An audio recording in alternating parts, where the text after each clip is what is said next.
सारी तारीफ़ अल्लाह के लिए है। ये हमारी 27वीं सीडी है, 27th सीडी।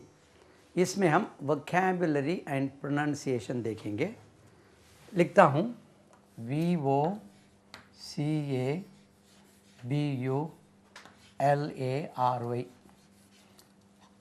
कैसे तलफ़ुज़ करेंगे इसका? वोकैबुलरी, इसके दो तलफ़ुज़ हैं, वो और व। वोकैबुलरी और vocabulary. Vocabulary stress lies on खा। वोकैबुलरी, वोकैबुलरी नहीं कहना इसको, वोकैबुलरी। वोकैबुलरी का मतलब होता है एक ज़बान के अल्फाज़ों का ज़ख़ीरा। समझो, हम कहते हैं उनकी वोकैबुलरी बहुत अच्छी है, इसका मतलब ये है कि उनको ज़्यादा अल्फाज मालूम हैं। राइट? समझो एक शख्स को 1000 अल्फाज मालूम हैं तो उनकी वोकैबुलरी 1000 अल्फाज की हुई। Right? Number of words in a language, the knowledge of number of words in a language is called vocabulary. Right? Number of words known in a language is called vocabulary. Vocabulary, vocabulary and pronunciation. At random, एक लफ्ज़ वहीं से कहीं से निकलेगा और दूसरा लफ्ज़ कहीं से, ऑर्डर नहीं है। तो इससे आपको ऐसे लगेगा कि हमारी जानकारी बढ़ती जाएगी और जान पहचान अल्फाज के साथ बहुत करीब लगेगी। देखिए वोकैबुलरी, बोलिए वोकैबुलरी। लिखता हूँ वन, ONE, वन। ये हर एक को मालूम है, वन। देखिए इसका तलफ़ुज़ वन। अंग्रेज़ी में एक वर्ब है विन, जीतना, इसका पास्ट टेंस जो है वन, WON। ये वन और ONE, वन, दोनों का तलफ़ुज़ एक ही है। Right? England won the match, South Africa won the match, Pakistan won the match, India won the match, India won the match, Sri Lanka won the match, who won the match. ये won, won and one, right, दोनों का तलफ़ुज़ एक ही है, one.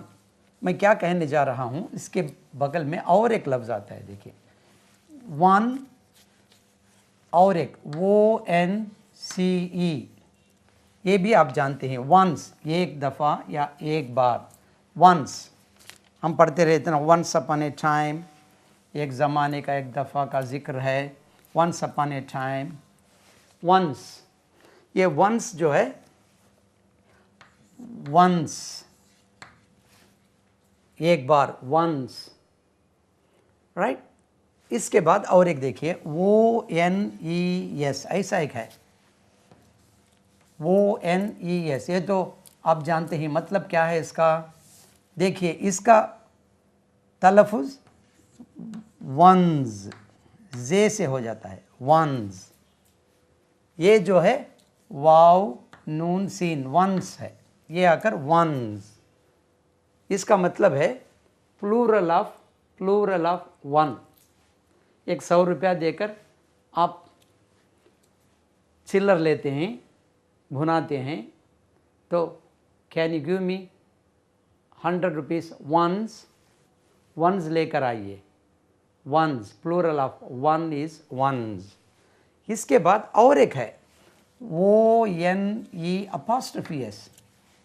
ये भी once ही है, ये दोनों का तलफ़ुज़ एक ही है, once, ONES, ones, plural of one, and one', ones। इसका मतलब हुआ एक शख्स का, एक आदमी का, किसी एक का। मतलब मैं बताता हूँ,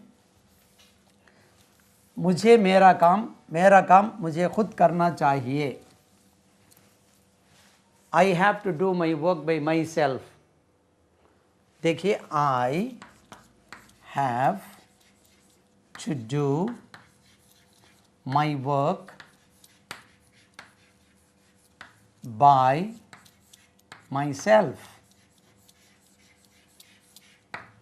I have to do my work by myself.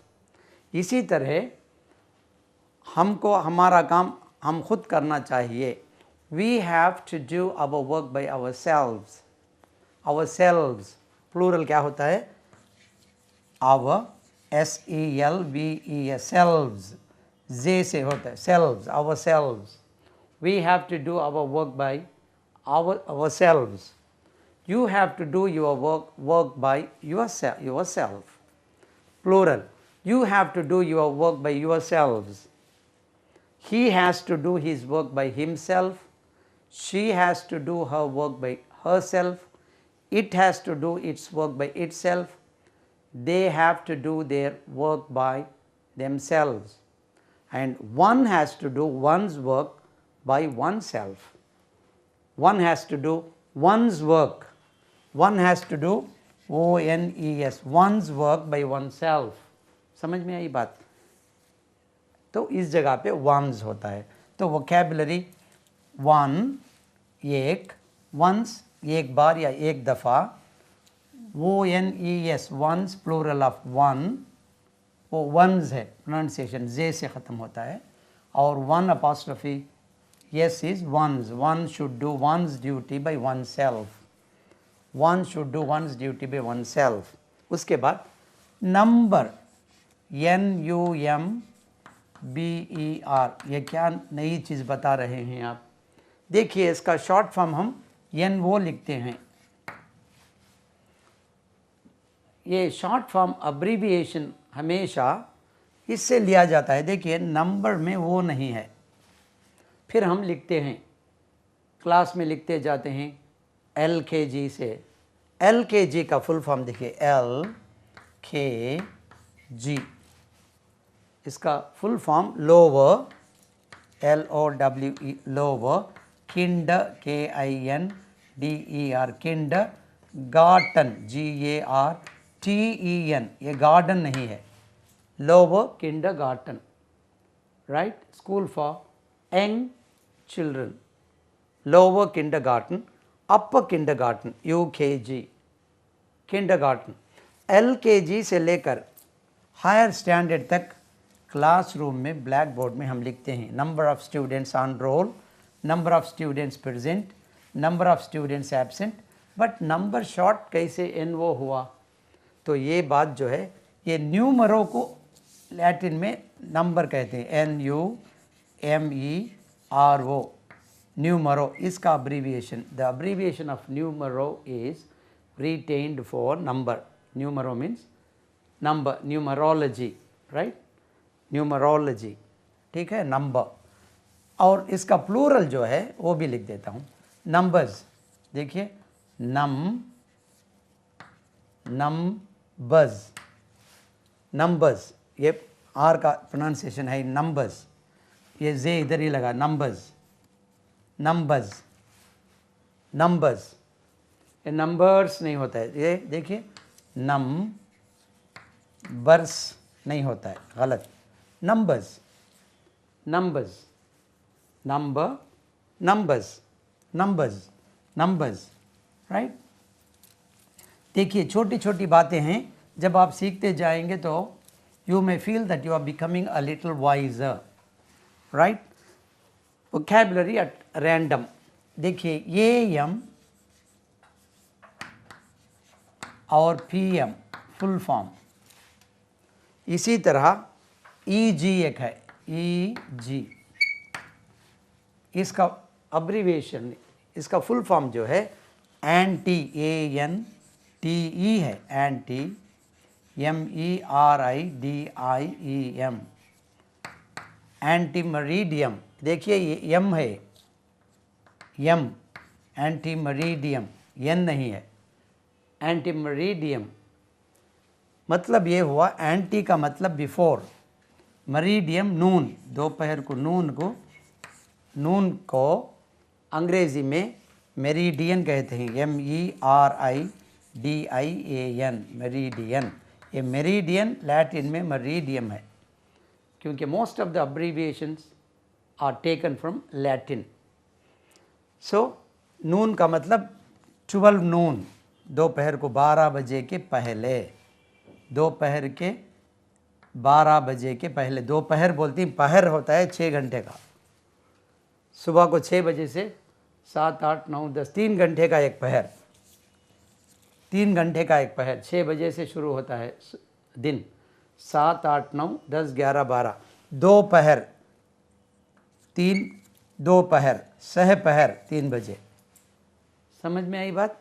दोपहर इसी को कहते हैं. एक पहर 3 घंटे का होता है, दोपहर 6 घंटे का. सुबह 6 बजे से 12 बजे तक 6 घंटे होते हैं, इसी को दोपहर. दोपहर 12 बजे नहीं कहने की ज़रूरत नहीं, दोपहर ही 12 बजे हो गए. तो before noon ante meridium. Then PM is post meridium. Post means after. Post meridium. PM stands for post. MERIDIEM. Meridium. Post meridium. Post means afternoon. दोपहर 12 बजे के बाद. ठीक है. AM PM. वोकैबुलरी आपको ऐसे लगेगा कि बहुत आसान चीज़ें हैं. EG जो है दूसरी एक CD में भी दिया था, मैं फिर वोकैबुलरी के लिए इधर देता हूँ. इसका full form EXEM PLI. Exempli gratia GRATIA. E stands for exempli, G stands for Gracia. Gracia. Exempli Gracia. इसका फुल फॉर्म अंग्रेजी में फॉर एग्जाम्पल EXAM PLE. लेकिन इसका तलफ़ुज़ जो है पहले भी लिखा था फरिग. फरिग for example stress lies on Z. For example मिसाल के तौर पर कहते हैं ना, मिसाल के तौर पर. For example, for example, for example, for example, for example. Right. Abbreviation of AM is antemeridium, PM is post meridium, EG exempli gracia. Right. Exempli gracia. ठीक है. तो उसके बाद ये पेन जो है, इसका मतलब जो है हम जानते हैं कलम, और इसके और दो मीनिंग मतलब होते हैं. एक आकर लिखना, टू राइट. खत लिखते वक्त पर और कुछ लिखने के लिए नहीं है. Nothing to pen you more. Nothing to pen मतलब nothing to write you more. Pen verb में इस्तेमाल होता है. Nothing to pen you more. आपको और कुछ लिखने का नहीं है. Nothing to pen you more. Pen is used here in verb form. Nothing to pen you. Pen, nothing to pen. Right. लिखने के लिए कुछ नहीं है. Pen you more. ठीक है. यहाँ पे नथिंग टू पेन, लिखने के लिए कुछ नहीं है. ठीक है. उसके बाद पेन का और एक मतलब होता है डैम, जहाँ पे पानी जमा किया जाता है. Dam is a place where you store water. और एक लफ्ज़ देखिए, रिजर्व लिखता हूँ मैं, RESERVOIR.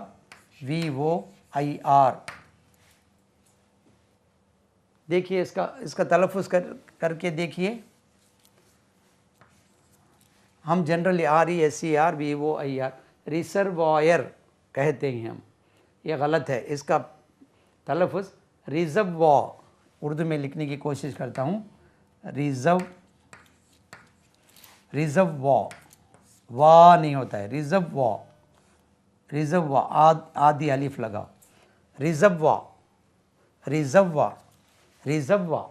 कहाँ कितना फ़र्क है. रिजर्वॉर, ये आई भी लगाइए. रिजर्वॉर होता है पूरा, क्योंकि W. रिजर्वॉर कितना फ़र्क है. रिजर्वॉर हम इसको रिजर्वायर कहते हैं. Dam where we store water. Right. Water. Reservoir. Dam. Pen का मतलब डैम. और एक पेन का मतलब है टू पेन द शीप, देखिए रे वर्ड को फोल्ड में, उनके क्या बोलते हैं इहाते में बंद कर दीजिए, रात में बंद कर दिए ना, to pen the sheep in the fold. उसके बाद और एक मतलब पेन का और एक मतलब